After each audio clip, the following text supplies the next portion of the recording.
Welcome to this explainer. It's pretty fascinating how much of human behavior is driven by powerful, completely invisible psychological forces. Today, we're going to calmly explore one of the most interesting and honestly, sometimes frustrating mechanisms of the human mind. We're taking a close, steady look at why we do the things we do, and more importantly, why we so often seem to act against our own better judgment. Let's look at a scenario you might actually find pretty relatable. Say, on the one hand, you hold a really deep value. You care deeply about the environment. But on the other hand, you have the reality of modern life, like taking multiple flights a year. It's just a strange reality of the human condition that two completely conflicting truths like this can exist simultaneously in our minds, right at the exact same time. Or consider another classic contradiction. A person knows for a fact that smoking is dangerous, yet they continue to smoke anyway. Just think about the tension of those contradictions for a second. You know a behavior is harmful, but you do it anyway.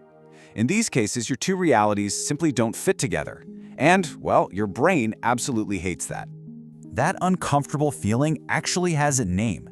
It was introduced by psychologist Leon Festinger back in 1957, and it's called cognitive dissonance. So let's break that down a bit.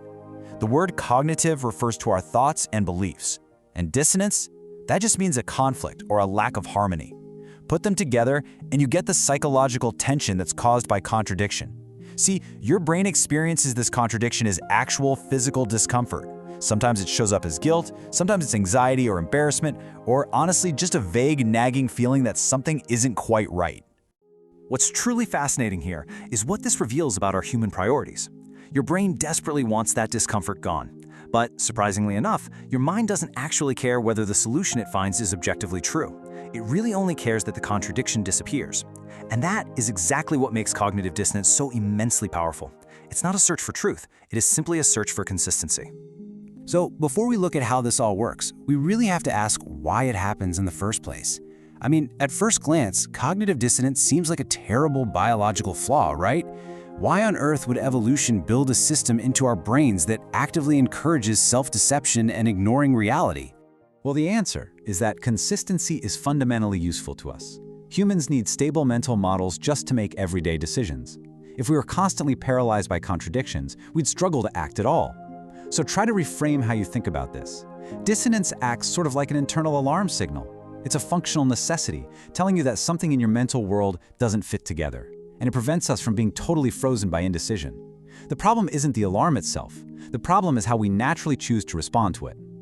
Ideally, that feeling of dissonance would push us strictly toward the truth. But as we know, in reality, it almost always pushes us toward comfort, simply because comfort is vastly easier than change.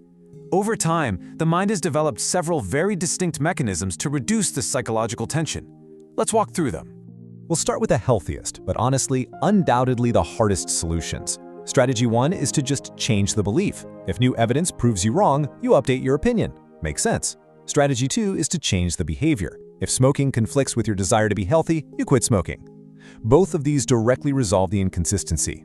Unfortunately, humans aren't naturally eager to admit they're wrong, and changing deeply ingrained habits is immensely difficult. So our brains often start looking for shortcuts. And that brings us to strategy 3, which is probably the most common path we take, and that's creating a justification. Rather than doing the really hard work of changing our beliefs or behaviors, we just invent explanations to reduce the discomfort. A smoker might tell themselves, "Hey, I exercise, so it all balances out."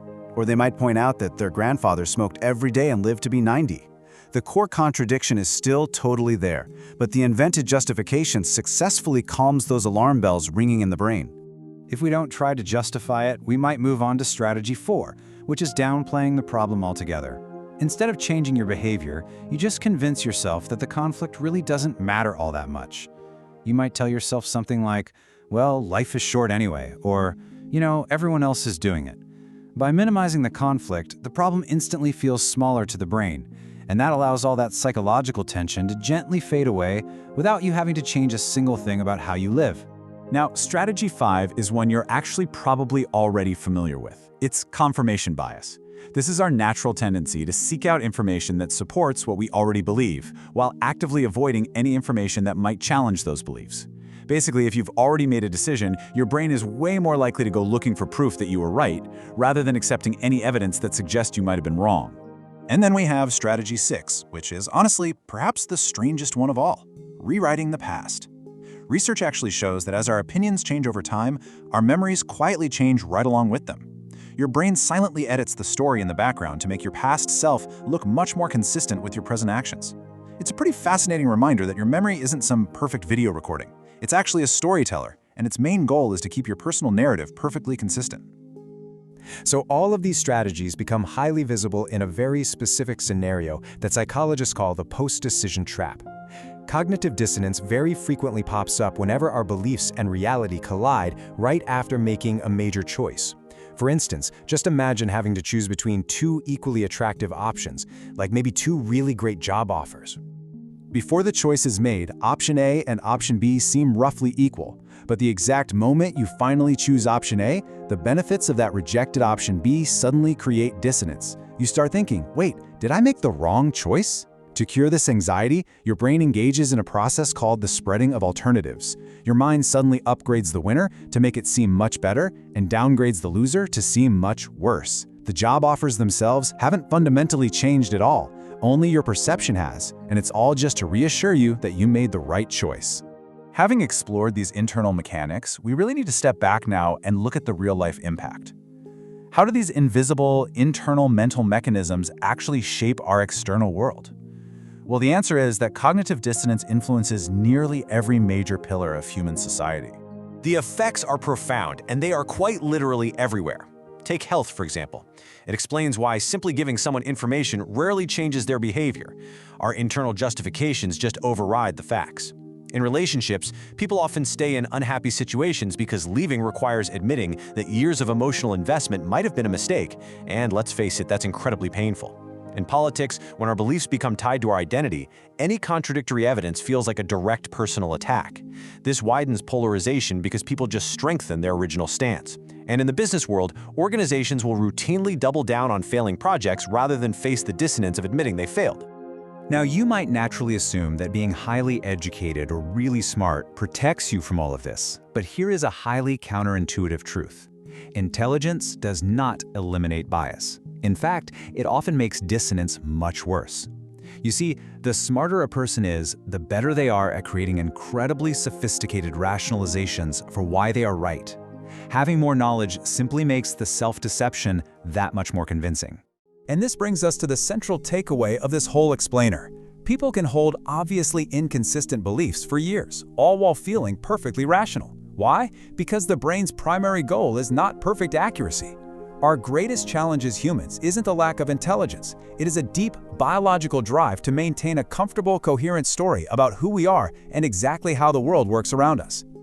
Being wrong is difficult because your brain is constantly working in the background to protect its worldview.